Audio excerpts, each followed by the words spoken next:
Well, the Toyota Corolla, this is one of those cars that everyone says is fantastic. Every single person has liked this car. There's no bad reviews about it. Is it a bad car though? You know what, I'm going to cut straight to the chase. No, it's absolutely fantastic, and I'm going to tell you why.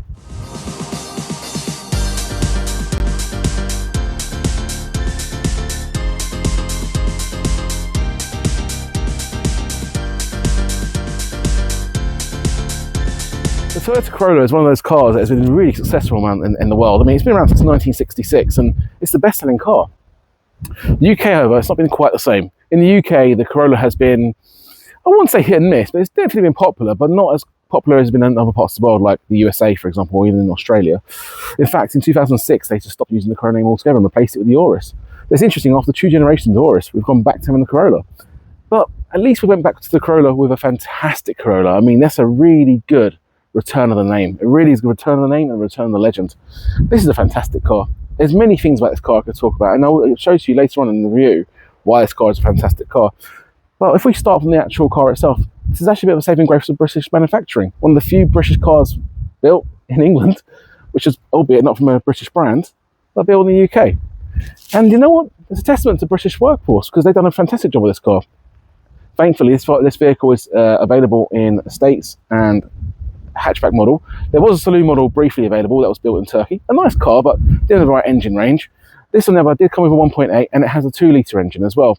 Now the 1.8 has the slightly less capacity because it has less power, but then you have a bigger boot. Whereas a 2-litre, more power, smaller boot.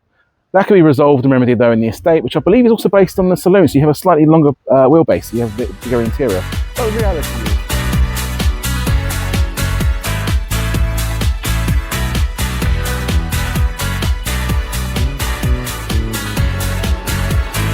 Bear in mind the Corolla nameplate was absent from the UK markets for about 13 years. It's really good to see that not only did it come back, but they brought back a beautiful style of it as well. Now I know in the previous iterations, say the 1998 Corolla and the 2002 Corolla, they have tried to reinvent the Corolla a little bit, or give it at least some interesting styling. Now, styling is subjective. I'll be honest, the 1998 one is not to my taste. The facelift did improve it a little bit, and the 2002 one's not bad, but it really wasn't that interesting. It was actually a bit dull. Sorry, Toyota, but you tried and failed a little bit. But this one is a completely different set of rules. I think this one actually does look really, really good. I think they're playing by a different rule book by making it interesting and make it curvy and sacrificing a little bit of practicality to make the styling better. And actually, it's paid off. The styling is really good on this car. Again, subjective, but my personal opinion is I love the styling of this car. Now, where do I start with the styling? We'll start with the front. Those headlights. I love the way you've got these lovely thin, razor thin headlights that swoop beautifully into the grille, and the grille then connects lovely with the front fascia. You have these lovely side vents. Now, I appreciate this is the facelift model. This model was facelifted in early 2023. Now, the previous pre-facelift model didn't have these little swoops on the side, but they had a very similar effect. This is just some chrome accents to kind of accentuate that cuts and shapes. Now, you continue with that headlights, you have these lovely LED instruments. Again, pre-facelift was slightly different, but it was virtually on the same sort of thing. In fact, the facelift didn't really change much, if I'll be completely honest with you. It's more about the technology the car came with and slight power increases on the drivetrains. Nonetheless, in terms of the styling, I think it's fantastic. I'll bear no bones. I love the prominent Toyota badge at the front and the way the headlights connect into it, along with the lower grille, all connecting into it beautifully. The lines just continue. I mean, you have these very sharp, very caricatured lines that come all the way around, and you have it around with the alloys. In fact, this is the top of the range trim. This is the XL trim. It has these fantastic diamond cut alloys, angular triangle. That gives you kind of a go faster style to the car. And this is a very lucky model as well, because you've got a beautiful pearl white with a black accented roof, which kind of gives it a two-tone effect, which absolutely looks magnificent. Love it to pieces. The side styling comes all the way up. This is not something you expect from Japan, where it gives you kind of a swoopy coupe effect. It almost looks like something from France in terms of its joie de vivre styling. Now, as you can see, the line swoops all the way up, giving it again a coupe, sportier look with a nice haunched, low-down rear end. Hunkered down, but headlights still higher up, so obviously to meet regulations. Now, having camera lady Shelley around the corner, I just want to show you the rest of the car. As you can see, the lines continue and flow forward. You have the fantastic alloys, the side skirts, and this very small, very light side skirt finished off in a kind of flat fascia. Now, as I bring you round to the back, You'll find you've got the lovely black paneling at the bottom, kind of giving it a rear diffuser. You have these lovely chrome inserts, which I believe you get on the XL model. But you have these chrome inserts cutting in, giving the car a slight hint of elegance as well as the sporty side. Got a nice blend of the two, actually, I'll give it that. And then obviously going up from the bumper, you have this adjusted out rear bumper, it blends in nicely actually with the boot lid.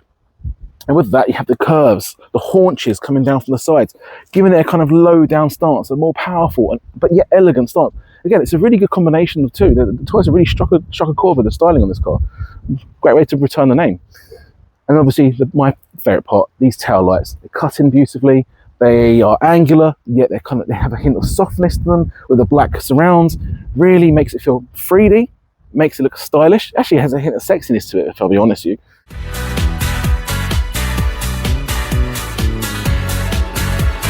So, what is the Toyota Corolla like to drive?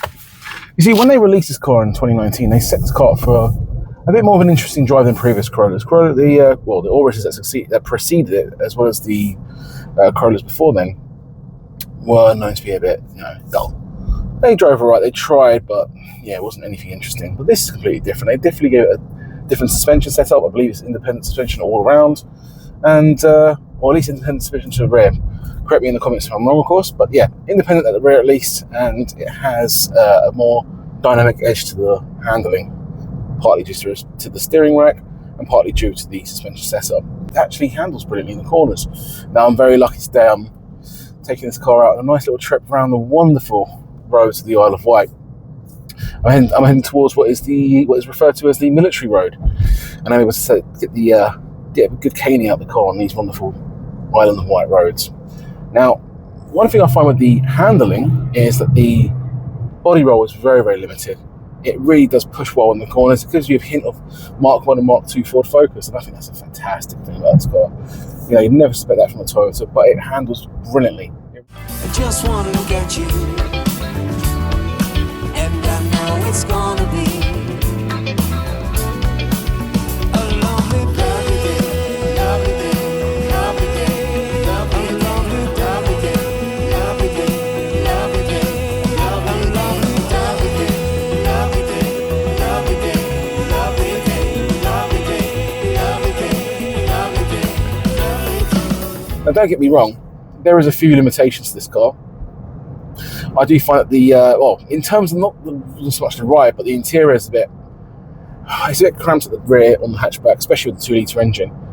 And for a top-of-the-range XL model, I'm surprised you don't have certain toys. You haven't got memory seats, for example. Not sure why. And the seats aren't even electric. I mean, come on, Toyota. I mean, you're usually very good at providing generous levels of equipment.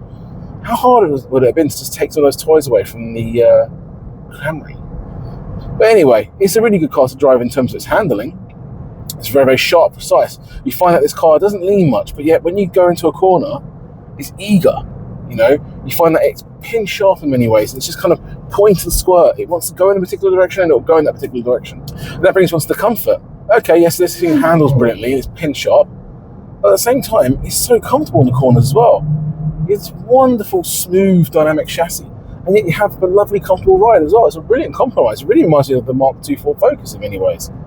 I've got the Mark II Ford Focus Saloon, and I think it's fantastic in the same way as this. It's comfortable and it handles brilliantly, and yet it's also very smooth. There isn't really downsides to this car, to be honest, because even the powertrain, despite being a hybrid, well, it's wonderful.